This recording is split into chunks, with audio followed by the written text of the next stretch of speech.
Hi ಎಲ್ಲರಿಗೂ ನಮಸ್ತೆ. ನಾನು ನಿಮ್ಮ ಆಶಾ ಚಂದ್ರಭಟ್. ಆಶಾ ಸ್ಥಳ ಪಾಕಕ್ಕೆ ನಿಮಗೆಲ್ಲರಿಗೂ ಸ್ವಾಗತ. ಇವತ್ತು ಇಂಟರ್ನ್ಯಾಷನಲ್ ಟೀ ಡೇ ಅಂತೆ. ಚಾಯ್ ಚಾಯ್ ಚಾಯ್ ಅಂತೇಳಿ ನಾವು ಕೇಳುವಾಗ ಒಂದು ಸತಿ ಮನಸ್ಸಿಗೆ ಖುಷಿ ಆಗ್ತದಲ್ವ. ಹಾಗೆ ಇವತ್ತು ನಾವು ಶಂಖಪುಷ್ಪವನ್ನು ಉಪಯೋಗಿಸಿಕೊಂಡು ಹೆಲ್ದಿಯಾದಂತಹ ಒಂದು ಗ್ರೀನ್ ಟೀಯನ್ನು ಮಾಡುವ. ಶಂಖಪುಷ್ಪದ ಜಿಂಜರ್ ಗ್ರೀನ್ ಟೀ ಹಾಗೆಯೇ ಶಂಖಪುಷ್ಪದ ಲೆಮನ್ ಗ್ರೀನ್ ಟೀ ಎರಡು ವಿಧದ ಚಾಯವನ್ನು ಒಂದೇ ಸತಿ ಹೇಗೆ ಮಾಡ್ಬೋದು ಅಂತ ಹೇಳೋದನ್ನು ನಾನು ತೋರಿಸ್ತಾ ಇದ್ದೇನೆ ಇವತ್ತು. ಬನ್ನಿ ಸ್ನೇಹಿತರೆ, ಈಗ ಹೆಲ್ತಿಯಾದ ಚಹಾ ಮಾಡಲಿಕ್ಕೆ ನಮಗೆ ಎಂತೆಲ್ಲ ಬೇಕು ಅಂತೇಳಿ ನೋಡು. ಹಾಲಿನಿಂದ ಮಾಡಿದರೆ ಮಾತ್ರ ಚಾಯ ಆಗೋದಿಲ್ಲ. ಎಲ್ಲರಿಗೆ ಹಾಲಿನ ಚಾಯ ಇಷ್ಟ ಆಗೋದಿಲ್ಲ. ಹಾಗಂತೇಳಿ ಚಾಯ ಇಷ್ಟಪಡದವರು ಕೂಡ ಈ ಟೀಯನ್ನು ಕುಡಿಬೋದು. ಗ್ರೀನ್ ಟೀ ಬೇಡ ಅಂತಾದರೆ ಗ್ರೀನ್ ಟೀಯನ್ನು ಸ್ಕಿಪ್ ಮಾಡಿಕೊಳ್ಬೋದು. ಶಂಖಪುಷ್ಪದ ಚಹಾ ಮಾತ್ರ ಮಾಡಿ ಕುಡಿಬೋದು. ಮೊದಲಿಗೆ ನಾವಿಲ್ಲಿ ನನ್ನ ಹತ್ರ 2-3 ಕಲರ್ನ ಶಂಖಪುಷ್ಪ ಇದೆ. ಇದರಲ್ಲಿ ಶಂಖಪುಷ್ಪ ಯಾವುದಾದ್ರೂ ತೊಂದರೆ ಇಲ್ಲ. ಬ್ಲೂ ಕಲರೇ ಆಗಬೇಕು ಅಂತ ಏನಿಲ್ಲ. ಬ್ಲೂ ಕಲರ್ ಆದರೆ ಬ್ಲೂ ಕಲರ್ ಬರ್ತದೆ, ವೈಟ್ ಆದರೂ ತೊಂದರೆ ಇಲ್ಲ, ನೇರಳೆ ಕಲರ್ ಆದರೂ ತೊಂದರೆ ಇಲ್ಲ, ಯಾವುದಾದ್ರೂ ತೊಂದರೆ ಇಲ್ಲ. ಶಂಖಪುಷ್ಪವನ್ನು ಹಾಕಿ ಅಷ್ಟೇ. ನಾನಿಲ್ಲಿ ನೋಡಿ ಒಂದು 3-4 ಹೂವು ನನಗೆ ಸಿಕ್ಕಿತು ಇವತ್ತಿದ್ದು. ಹಾಗೆಯೇ ಒಂದು ಸ್ವಲ್ಪ ನನ್ನ ಹತ್ರ ಹಳೆ ಒಣಗಿಸಿಟ್ಟ ಹೂವು ಕೂಡ ಇದೆ. ನಾನು ದಿನ ಆದ ಹೂವನ್ನು ತೆಗೆದಿಡ್ತೇನೆ, ಹಾಗೆ ಅದು ಕೂಡ ಇದೆ. ಹೂವಿನಿಂದ ನೋಡಿ ಈ ಥರ ಅದರ ತೊಟ್ಟಿರ್ತದಲ್ಲ ಅದನ್ನು ತೆಗಿಬೇಕು. ನಮಗೆ ಹೂವಿನ ಎಸಳುಗಳು ಮಾತ್ರ ಸಾಕು. ಎಲ್ಲ ಹೂವಿನಿಂದ ಕೂಡ, ಒಣಗಿಸಿಟ್ಟ ಹೂವಿನಿಂದ ಕೂಡ ತೊಟ್ಟು ತೆಗೆದು ಒಣಗಿಸಿಡಿ. ನೋಡಿ ಈ ಥರ ಇದನ್ನು ರಿಮೂವ್ ಮಾಡಿಕೊಂಡು ಎಸಳುಗಳನ್ನು ಮಾತ್ರ ಅದಕ್ಕೆ ಹಾಕ್ಕೊಳ್ಳಿ. ಈ ಎಸಳುಗಳನ್ನು ನಾನಿಲ್ಲಿ ಒಂದು ದೊಡ್ಡ ಕಪ್ ಅಂದರೆ 2 ಕಪ್ಪು ಸಣ್ಣ ಕಪ್ಪಲ್ಲಿ ಆಗುವಷ್ಟು ನೀರಿಟ್ಕೊಂಡಿದ್ದೇನೆ ಇಲ್ಲಿ.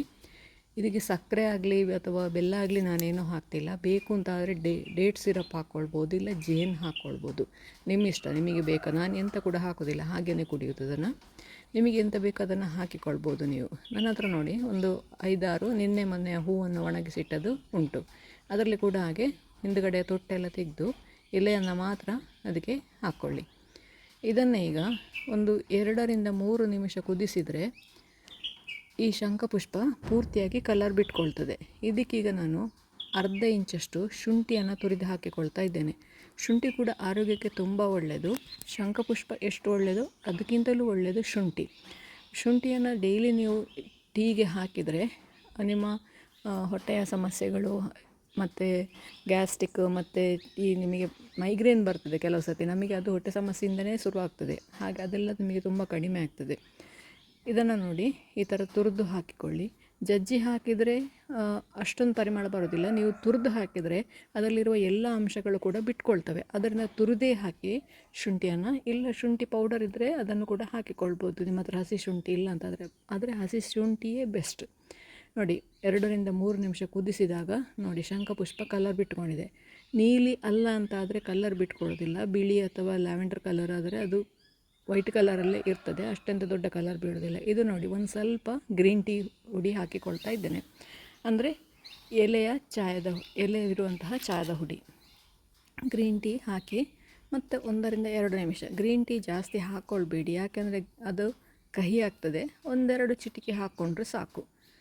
ಇದನ್ನು ಈಗ ಇನ್ನೂ ಒಂದು 2-3 ನಿಮಿಷ ಚೆನ್ನಾಗಿ ಸಣ್ಣ ಉರಿಯಲ್ಲೇ ಕುದಿಸಿ. ನೋಡಿ ಶಂಖಪುಷ್ಪ ಪೂರ್ತಿಯಾಗಿ ಅದರ ಕಲ್ಲರನ್ನು ಬಿಟ್ಕೊಂಡಿದೆ.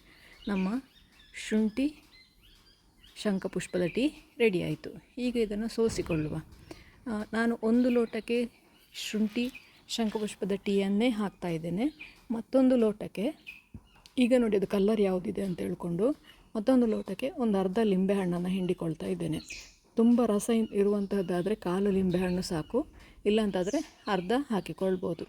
ಬೇಕು ಅಂತಾದರೆ 1-2 ಚಿಟಿಕೆ ಸಹಿಂದುಪ್ಪು ಅಂದರೆ ಪಿಂಕ್ ಉಪ್ಪಿರ್ತದಲ್ಲ ಅದನ್ನು ಹಾಕಿಕೊಳ್ಬೋದು. ನಾನು ಪೂರ್ತಿಯಾಗಿ ಅರ್ಧ ಲಿಂಬೆ ರಸವನ್ನು ಹಾಕಿಕೊಳ್ತಾ ಇದ್ದೇನೆ.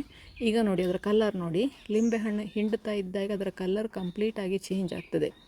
ಶಂಖಪುಷ್ಪದ ಕಲರು ಈಗ ಬ್ಲೂ ಕಲರ್ ಇದೆ, ಲ್ಯಾವೆಂಡರ್ ಕಲರಿಗೆ ಬರ್ತದೆ. ನೋಡಿ ಅದು ಹೇಗೆ ಚೇಂಜ್ ಆಗ್ತಾ ಇದೆ ಅಂತ ಹೇಳ್ಕೊಂಡು.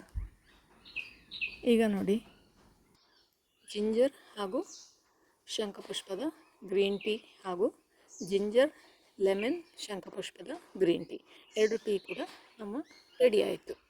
ನೀವು ಯಾವತ್ತೂ ಟೀ ಕುಡಿಯದಿದ್ದರೂ ಕೂಡ ಈ ಟೀಯನ್ನು ಒಮ್ಮೆ ಖಂಡಿತ ಟ್ರೈ ಮಾಡಿ ನೋಡಿ ಹೇಗಾಯಿತು ಅಂತೇಳಿ ಕಮೆಂಟ್ ಮೂಲಕ ನಮಗೆ ತಿಳಿಸಿ. ಲೈಕ್ ಕೊಟ್ಟು ಶೇರ್ ಮಾಡಿ. ನೀವಿನ್ನೂ ನಮ್ಮ ಚಾನಲನ್ನು ಸಬ್ಸ್ಕ್ರೈಬ್ ಮಾಡ್ಕೊಳ್ಳಿಲ್ಲ, ಸಬ್ಸ್ಕ್ರೈಬ್ ಮಾಡಿಕೊಂಡು ಪಕ್ಕದಲ್ಲೇ ಇರೋ ಬೆಲ್ ಐಕಾನ್ ಒತ್ತಿ ನಮ್ಮನ್ನು ಸಪೋರ್ಟ್ ಮಾಡಿ. ಮುಂದಿನ ವಿಡಿಯೋದಲ್ಲಿ ಇನ್ನೊಂದು ಹೆಲ್ದಿ ಅಡುಗೆಯೊಂದಿಗೆ ನಿಮ್ಮನ್ನು ಭೇಟಿ ಆಗ್ತೇನೆ. ಧನ್ಯವಾದಗಳು.